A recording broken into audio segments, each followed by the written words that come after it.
well, I'm asking you guys first, then I'm gonna let Travis speak, and Ian has something to say, so go ahead, Travis. So just to clarify the letter from the city, all those ordinances stay in place. Rabies, animal at large, nuisance, correct me if I'm wrong, Mike, all those avenues are still available for enforcement. There are other requirements that require rabies vaccinations. So then number two, if someone's gonna go get a license, then they're gonna have their dog vaccinated.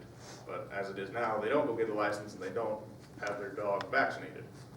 And I know I've visited with Ian, he has some things from, you know, some folks he's reached out to at the Humane Society. He's still working on that as far as how we can do something to actually have more folks come and be able to have their dogs vaccinated and tagged free of charge. He's still working with that. So I would ask that, you know, we have the public hearing, but don't take action on this to see if Ian can make any headways there.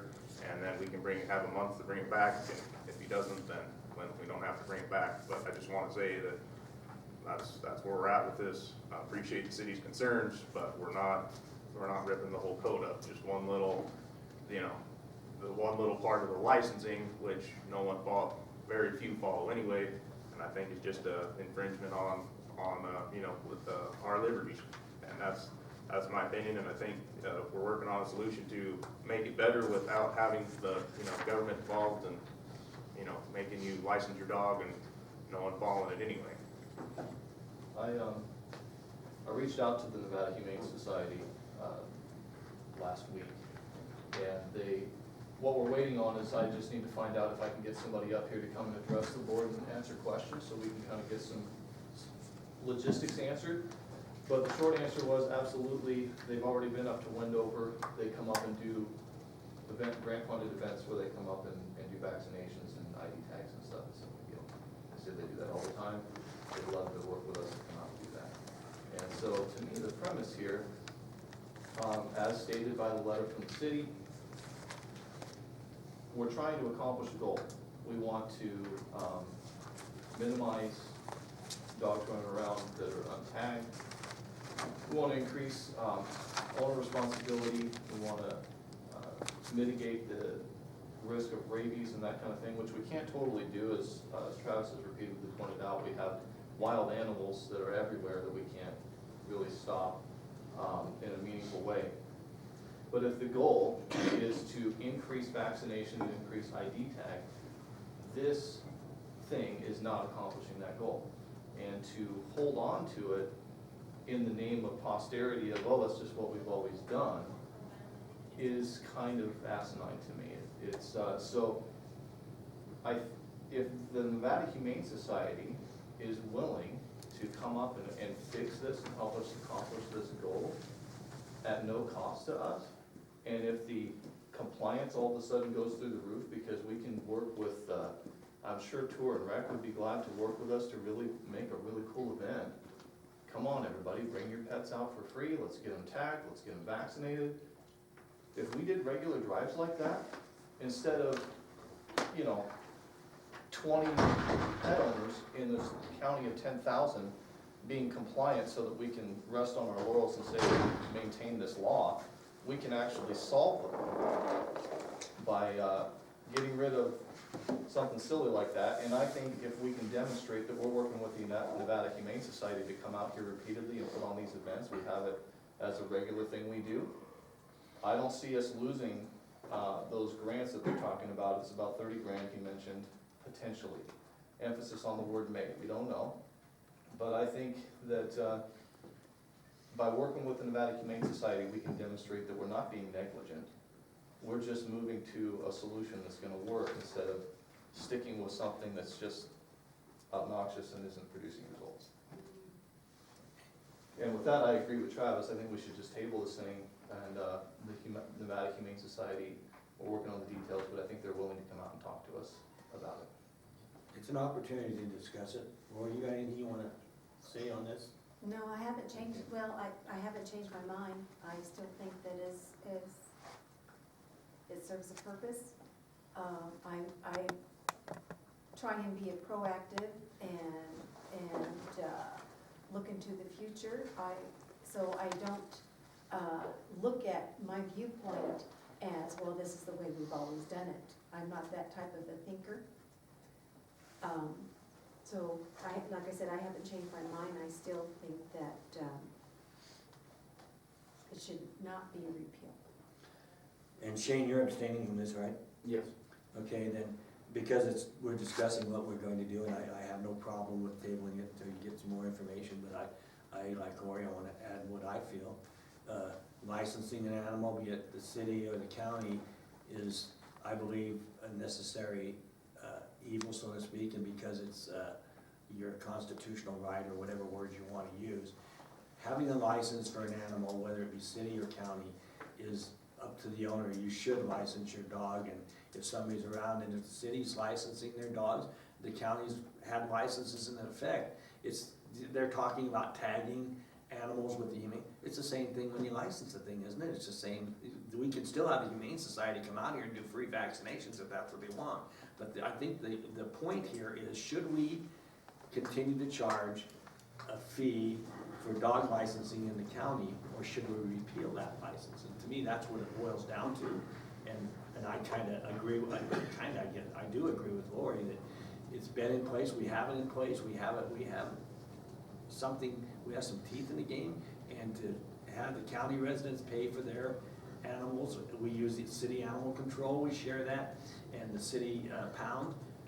I don't see where we are anything ahead by repealing a $10 fee for a dog license, and it's your right to do whatever you want. Having a licensed dog, no matter where it's at, city or county, specifically county, I believe is a good thing, goes a long ways towards enforcement and also towards the pound and everything else. I mean, it's not a fix-all, it's just a small amount of money, but it is something that we have to set laws, we have rules, we have laws, and we have to abide by it. Should we distinguish, if you live in the city, you have one law, and if you live in the county, you have another? So that's where I'm at, but I have no problem tabling this until we hear from Ian and the Humane Society, and they come out here and tell us. But that's my 2 cents worth, and I think the commissioners who are going to be voting on this at the next meeting or whatever, we'll have another month or whatever we have to listen, and we'll just, again, I have no problem. So if you want to table it, make a motion. I'll move the table. Second. A motion by Ian and a second by Lori to table this item. All those in favor? Aye. Opposed? None. That's unanimous. Thank you very much. We pass to 10 o'clock. So the 10 o'clock on page 2 is Community Economic Development Strategy. Item 1 is discussion only. The White Pine County Community Economic Development Strategy 5-year document. Elizabeth. Thank you, and this was in your backup in your packet, and I want to emphasize, because obviously there's some confusion in the public, that this is a draft only, it's not the final version. And we're not finished proofreading it at this point. Oh, that's good. But I wanted to, because it is a large document and it is a 5-year document, I wanted you to have the chance to start reviewing it and thinking about it. This is our Community Economic Development Strategies, and this document has evolved from a point where it started with NNRDA as a regional development document, and then through Lou Torres with the USDA and Fred Steinman of the University of Nevada in Reno have kind of taken this off and taken it into a process for a county document as well. So we appreciate their assistance. So there have been different people who have participated in advertised forums to go ahead and brainstorm and come up with ideas. I believe it's very important that the County Commission look at this carefully. I've been working with some of the communities to identify their specific strategies. I've had a meeting with McGill, I've had a meeting with Lund, I have a meeting with Cruz scheduled for Thursday evening to identify what their strategies are for their individual communities. One of the things I handed out to you, and there are copies in the back for the public, is a list of goals that were provided to me by Lou Torres that was come up with by this group of people. And what I will need feedback from the board on And there's no need to do this today because obviously this is a large list and I want you to have time to think about it.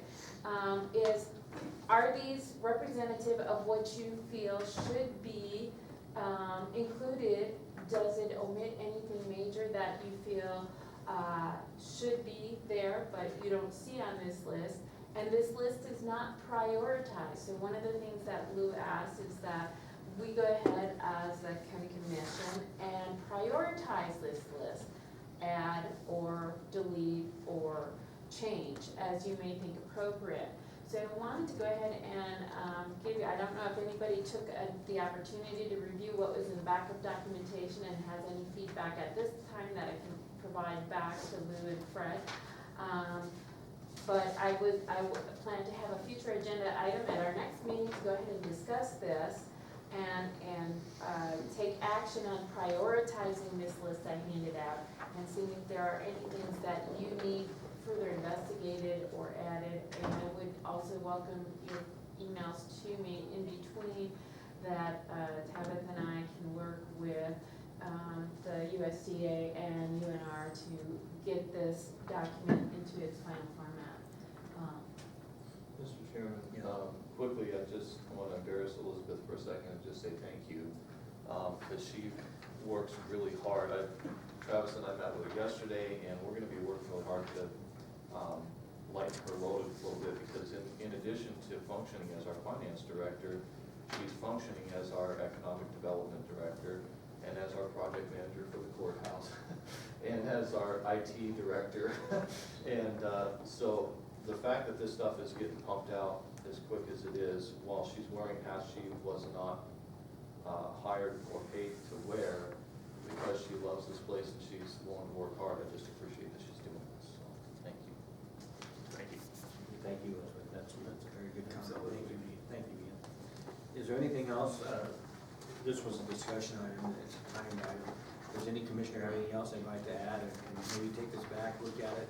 Elizabeth will bring it back at a future meeting, and we'll prioritize and help her along. Is that okay? All right, that being said, I'll ask for a comment by any commissioner. If not, we'll move on. So, any comment? Hearing none, we'll move on. So that was the 10:30 discussion only.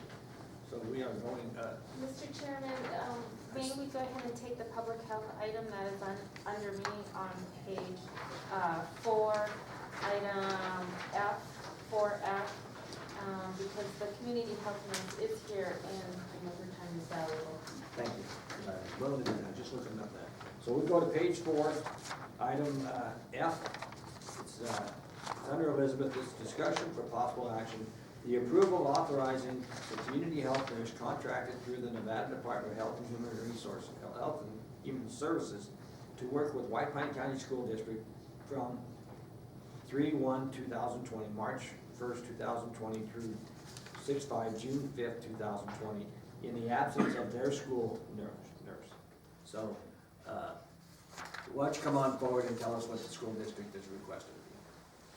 So the school district right now Just is, state your name for the oh, record. my name is Shannon Pierce, public health nurse. So the school district is without a nurse right now, and they're behind on many of their state standards. So the state is kind of breathing down their neck to try to get these standards in, they don't have anyone to do them. So immunizations, getting the kids up to date on immunizations, also their hearing, vision, and scoliosis screenings have not been done. IEPs that require medical interventions or medication reviews, stuff like that. And then just to be available for emergencies. If they have something at a school that they don't know, they can have the resource they can call, and I can come to see the child, determine whether, send them home, call an ambulance, whatever it is. So that is what they're asking for me until they find full-time. And this won't have any effect on what you do for the county in your It capacity? will not right now, no. Okay. Are you good with it? I am, Move to approve unless anyone else has any questions. Nope, I'll second. Motion by Travis, second by Lori.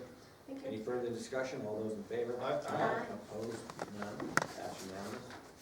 So we'll go back to the order of the meeting. And I think we'll take just a 5-minute break while we go through the order of the meeting here. And we'll assume on page 3, item B, and that's where we'll be on, page 3, item 1B, the emergency. Yeah, let's just take a 5 5-minute break and come back, and we'll ask a question. Elizabeth, you can handle this item, or is, who? I can go ahead, Item 1A. yeah, Okay. I can go ahead.